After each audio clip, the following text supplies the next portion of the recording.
Ndugu wa Islam, na wahusieni pamoja na kuihusia nafsi yangu katika kumcha Mwenyezi Mungu Subhanahu wa Ta'ala, kwani wajapata waja wa Mwenyezi Mungu kuhusiana jambo lililo bora kabisa kuliko hili la kumcha Mwenyezi Mungu Subhanahu wa Ta'ala. Mwenyezi Mungu Subhanahu wa Ta'ala anajua kwamba sisi wanadamu, wale wote walio na akili za sawasawa, wanaelewa na kufundishika zaidi kwa njia ya mifano.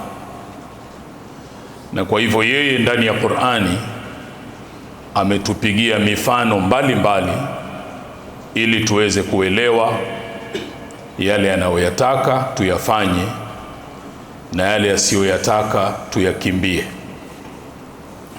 Katika suratul Kahf aya ya 54 Mwenyezi Mungu anatuambia baada ya bismillahir rahmanir rahim, wa laqad sarrafna fi hadha alqur'ani linnasi min kulli mathalin, anasema hakika si vinginevyo kwamba yeye Mwenyezi Mungu ameweka wazi, amefafanua kwa ajili ya watu ndani ya Qur'ani kila aina ya mifano ili watu wapate kuwaidhika na wapate kufahamu.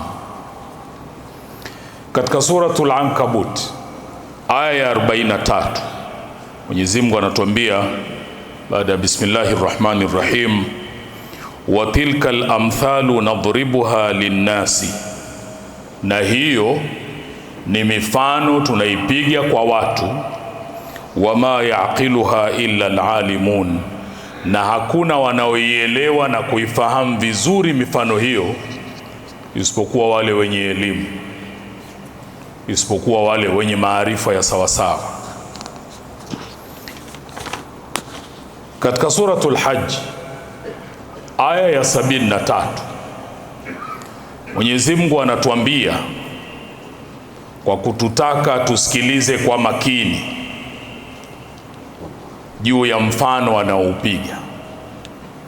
Baada bismillahir rahmanir rahim Mwenyezi Mungu anasema, ya ayuhan nasu dhuriba mathalun fastami'u lah, enyi watu umepigwa mfano, usikilizeni mfano huo.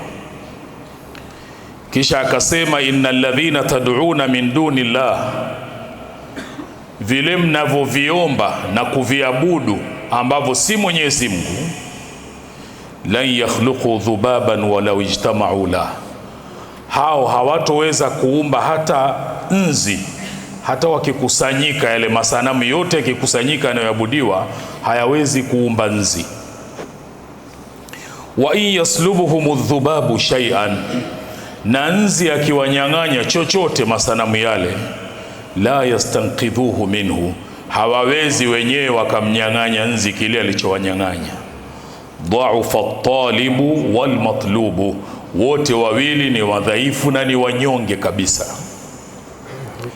Katika suratu Ibrahim aya ya 25 na 26 Mwenyezi Mungu anapiga mfano kwa kutuambia baada bismillahir rahmanir rahim, alam tara kaifa daraba Allahu mathalan kalimatan tayyibatan kashajaratin tayyiba, anatuambia hivi, huoni kwamba Mwenyezi Mungu amepiga mfano wa neno zuri sawa sawa na mti mzuri, asluha thabitun, shina lake mti ule liko madhubuti kweli kweli, wa faruha fi sama, na matawi yake yako juu. Wanazuoni wakatuambia neno zuri lililokusudiwa hapa ni la ilaha illa Allah. Mti mzuri uliokusudiwa hapa ni muumini.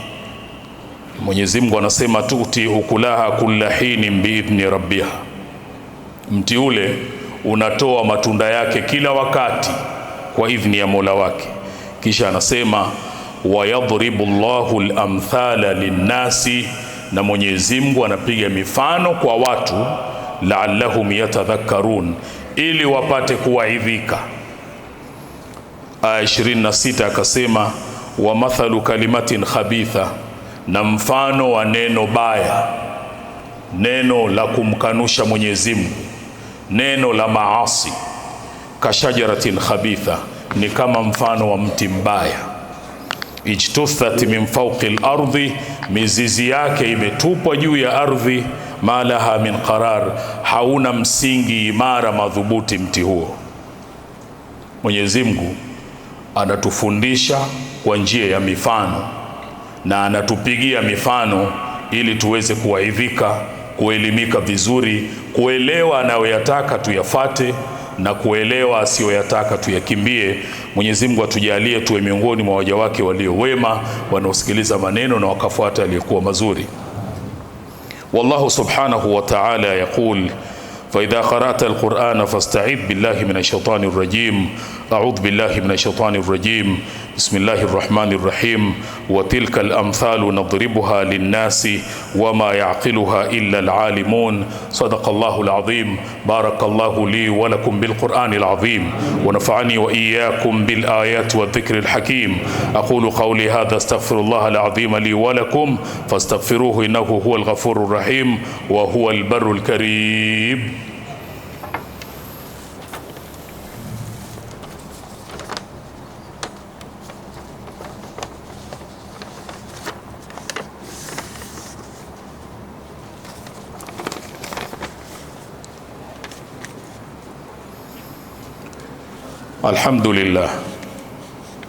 الحمد لله رب العالمين، والصلاة والسلام على أشرف الأنبياء والمرسلين وعلى آله وصحبه أجمعين.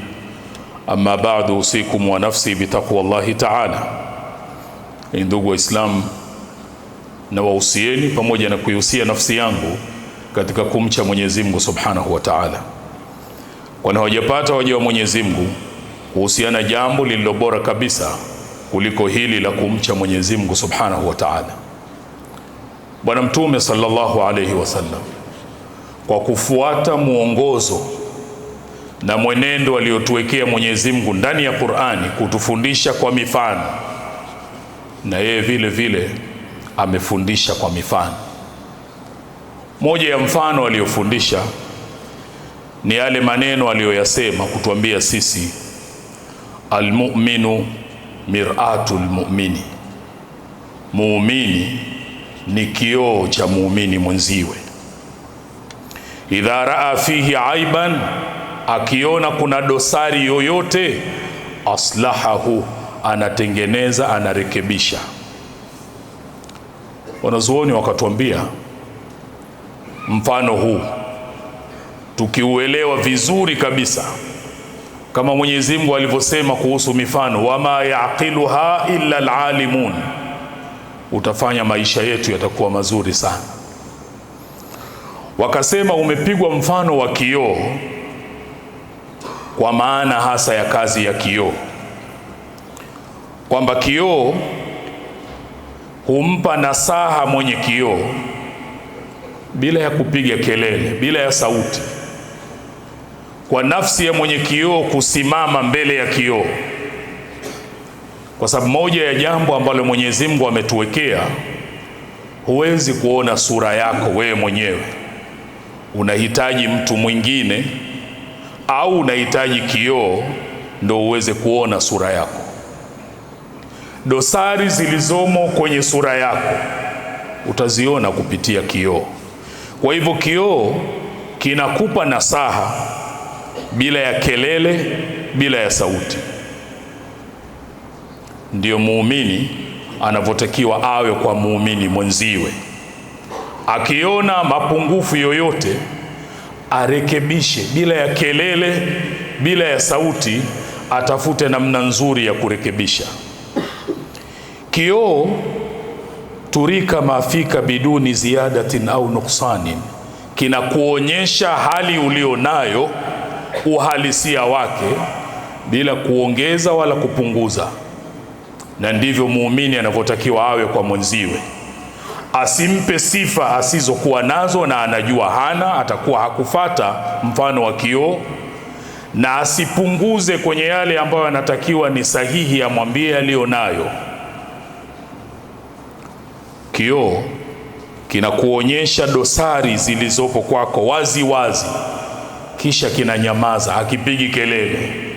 Kioo hakimwambia anayekuja baada ya wewe kwamba wewe uliotoka ulikuwaje. Ndivyo muumini anavyotakiwa awe kwa muumini mwenziwe. Kioo kitaonyesha sura yako pale wewe utakapokuwa pale kwenye kioo. Ukiondoka hakionyeshi tena. Ndivyo muumini anavyotakiwa awe kwa muumini mwenziwe.